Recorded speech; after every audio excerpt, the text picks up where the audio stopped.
लालू को उनके चाहने वाले सामाजिक न्याय के मसीहा भी कहते हैं, इसमें कोई शक नहीं है। लेकिन दो घटनाएं बिहार के सियासत में बेहद अहम घटी है। बिहार के सियासत की बात मैं इसलिए कह रहा हूं कि अभी पिछले कुछ दिनों से आनंद मोहन की रिहाई चर्चा में है। जी हां, और कल अखिलेश यादव लालू प्रसाद यादव से मिले हैं। 20 मिनट तक वार्ता हुई है। ट्विटर पे उन्होंने कहा कि कुशल क्षेम पूछने के लिए हम उनके पास गए थे। पर यह मत भूलिए कि चंद दिनों पहले ही नीतीश कुमार और तेजस्वी यादव दोनों अखिलेश यादव से मिलने लखनऊ पहुंचे थे। अब देखिए इसके सियासी मायने क्या हैं। सियासी मायने बेहद अहम इसलिए भी हैं क्योंकि चंद दिनों पहले ही अखिलेश यादव ने कांग्रेस के साथ किसी भी तरह के गठबंधन को लेकर के आनाकानी की थी। उसमें उन्होंने साफ जवाब नहीं दिया था और टीएमसी नेता ममता बनर्जी पर भरोसा जताया था। लेकिन पिछले कुछ दिनों से टीएमसी का भी जवाब मुलायम हुआ है और इस कवायद में, जिसमें कि तेजस्वी यादव, नीतीश कुमार और लालू यादव भी शामिल दिखाई पड़ रहे हैं, उनसे मिलने के बाद लग रहा है कि समाजवादी पार्टी का भी स्टैंड थोड़ा डाइल्यूट हुआ है।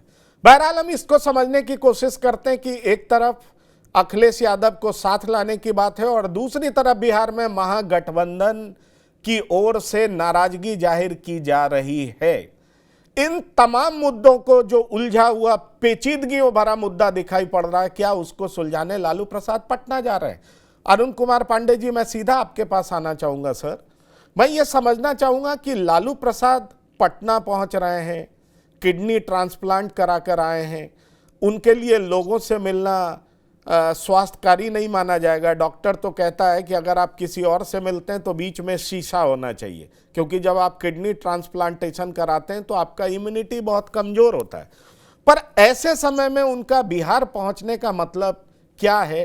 क्या आपको लगता है कि महज परिवार से मिलने वो जा रहे हैं या सियासी मायने भी बेहद गंभीर है?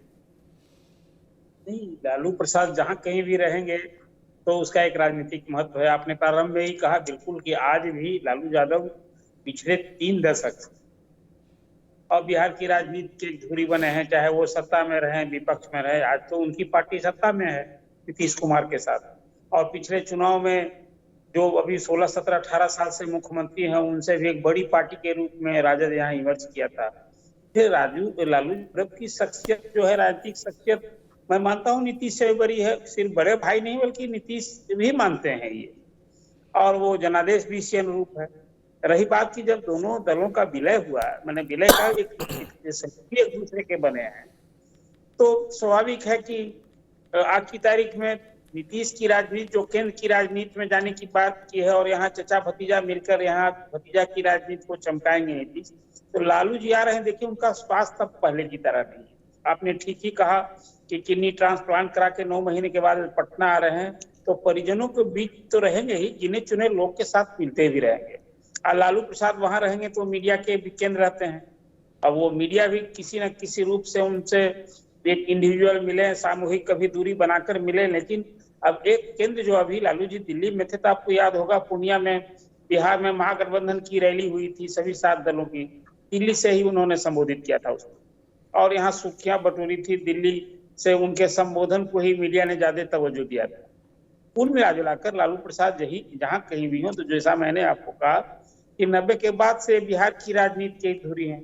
अब रही बात की बिहार में जो अभी सियासी दल है, आनंद मोहन की रिहाई के बाद जिस ढंग से जेल मैनुअल कानून में संशोधन करके, जेल मैनुअल में संशोधन करके, और केंद्र में तो आनंद मोहन थे, भले उनके साथ 27 लोग छूटे हैं, और उसके पीछे जो 2024 का लोकसभा चुनाव है या फिर उसके बाद विधानसभा के चुनाव होने हैं, तो ये समझ लो ये बनी कि नीतीश कुमार ने खासकर अपर कास्ट को, राजपूत वोट को रिझाने के लिए, अपनी पैठ बढ़ाने के लिए, अपनी स्वीकारता बढ़ाने के लिए, समर्थन बढ़ाने के लिए ये आनंद मोहन की रिहाई का। लेकिन ये इस बात से किसी को समझना चाहिए कि बिहार में अब तक जितने चुनाव हुए हैं, राजपूत जाति के वोट कोई एक पार्टी को नहीं मिले हैं।